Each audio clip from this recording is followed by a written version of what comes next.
ಈ ಒಂದು ಭಾಗದ ಪಂಚಾಯಿತಿಯ ವಿಚಾರವಾಗಿ ಎಷ್ಟು ಹೆಮ್ಮೆ ಅನ್ಸುತ್ತೆ ನಿಮ್ಮ ಗ್ರಾಮದಲ್ಲಿರುವಂಥದ್ದು? ನಮ್ಮ ಗ್ರಾಮ ಪಂಚಾಯಿತಿ ವ್ಯಾಪ್ತಿನಲ್ಲಿ ಈ ಒಂದು ಧಾರ್ಮಿಕ ಕ್ಷೇತ್ರ ತಲೆ ಎತ್ತಿರೋದು ಈ ಹೆಮ್ಮೆ ಅನ್ನೋದಕ್ಕಿಂತ ಮುಖ್ಯವಾಗಿ ತುಂಬ ಅಭಿಮಾನದಿಂದ ಹೇಳ್ಕೋಬೇಕು. ನಾವು ಎಲ್ಲ ಪ್ರತಿಯೊಂದು ಕಡೆ ಹೋದ ಕಡೆ ಬಂದ ಕಡೆ ಎಲ್ಲ ಹೇಳ್ಕೋಬೇಕು. ಈಗ ಧಾರ್ಮಿಕ ಕ್ಷೇತ್ರಗಳಲ್ಲಿ ಇವುಗಳಲ್ಲಿ ಹೇಳ್ದಂಗೆ ನಾವು ನಮ್ಮ ಕರ್ನಾಟಕದಲ್ಲಿ ಆಗಲಿ ಮೂಲೆ ಮೂಲೆಯಲ್ಲಿ ಇರೋಂಥ ದೇವ್ರುಗಳಿಗೆಲ್ಲ ಹೋಗ್ತೀವಿ. ಆದರೆ ನಮ್ಮ ಪಂಚಾಯಿತಿ ವ್ಯಾಪ್ತಿನಲ್ಲಿ ಇರುವಂತಹ ಕೇಂದ್ರಕ್ಕೆ ಬರೋಕ್ಕೆ ನಮ್ಮ ಗ್ರಾಮ ಪಂಚಾಯಿತಿಯವರೇ ಆಗ್ಬೋದು, ಅಕ್ಕಪಕ್ಕದವರೇ ಆಗ್ಬೋದು, ಸ್ವಲ್ಪ ಇನ್ನೂ ಅವರಿಗೆ ತಿಳುವಳಿಕೆ ಇಲ್ಲದೇನೋ ಏನೋ ಮತ್ತೊಂದು ಮಾಡ್ತಾ ಇಲ್ಲ. ಆದರೆ ಈಗ ಇಲ್ಲಿ ನಮ್ಮ ವ್ಯವಸ್ಥಿತವಾಗಿ ಇಲ್ಲಿ ವ್ಯವಸ್ಥೆ ಮಾಡಿರುವಂಥದ್ದನ್ನೆಲ್ಲ ನೋಡಿದ್ರೆ ಈಗ ನಮ್ಮ ಪಂಚಾಯಿತಿ ವ್ಯಾಪ್ತಿಯಿಂದ ನಾವು ಕರೆಗಳನ್ನೆಲ್ಲ ಕೊಟ್ಟು ಪ್ರತಿಯೊಂದು ಮುನ್ನೆ ಈ ಪ್ರೋಗ್ರಾಮ್ನಲ್ಲೇ ಆ ಕ್ಯಾಂಪಸ್ ಎಲ್ಲ ಇಟ್ಟಿರಬೇಕಾದ್ರೆ ಸದುಪಯೋಗ ಪಡ್ಕೊಂಡಿದ್ದಾರೆ.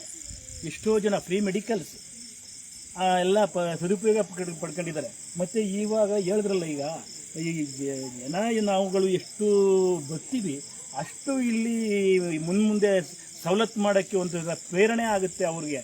ಆದರೆ ಆ ಸವಲತ್ತನ್ನು ಉಪಯೋಗಿಸ್ಕೊಳ್ಳೋಕ್ಕೆ ಇವರು ನಮ್ಮ ಪಂಚಾಯತಿನಲ್ಲೇ ಆಗಲಿ, ನಮ್ಮ ಜಿಲ್ಲೆನವರೇ ಆಗಲಿ, ಇಲ್ಲ ಮೂಲೆ ಮೂಲೆಯಿಂದ ಎಲ್ಲಿಯವರೇ ಆಗಲಿ ಬರಬೇಕು. ಇದನ್ನು ಮೂಲೆ ಮೂಲೆಗೂ ಕೊಂಡೊಯ್ಯಬೇಕು ಒಂದು.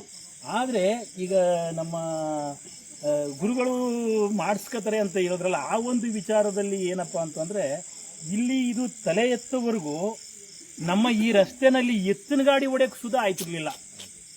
ನಾನು ಸುದ್ದಿ ಕೂಡ ಮಾಡಿದ್ದೆ, ಇದು ಹೇಳ್ದೆ ನಾನು ಮೊದಲು ಇವ್ರಿಗೆ.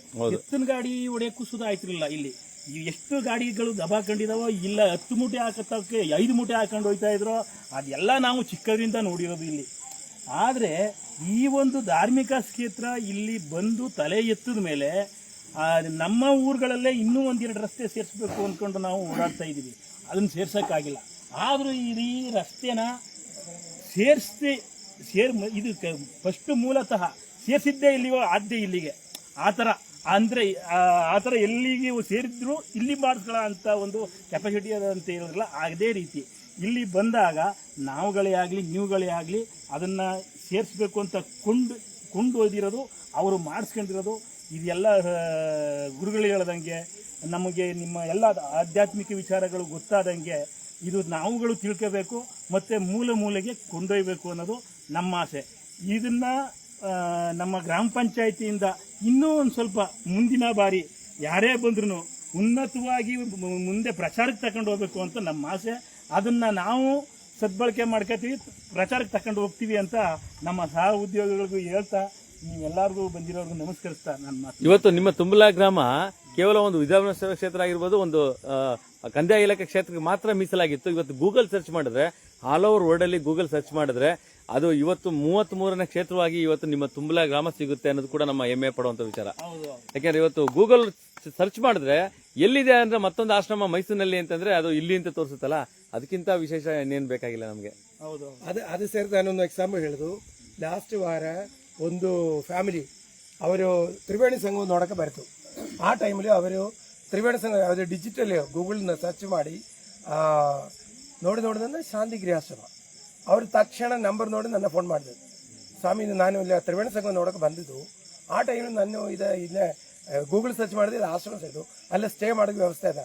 ನಾವೇ 100% ನೀವು ಬನ್ನಿ. ಅವ್ರು 1 ದಿನ ಸ್ಟೇ ಮಾಡೋಕ್ಕೆ ಬಂದಿದ್ದು, 7 days ಇಲ್ಲೇ ಇರ್ತು. ಸೂಪರ್. ಇಲ್ಲ ಕಾಲೇಜಲ್ಲೆಲ್ಲ ಹುಲ್ಲು ರೌಂಡ್ ಮಾಡಿ ಅವರೇ ಒಂದು ಯೋಗ ಟೀಚರ್ ಆಲ್ ಓವರ್ ವರ್ಲ್ಡ್ ಅವರ ಶಿಷ್ಯಗಳಿರ್ತು.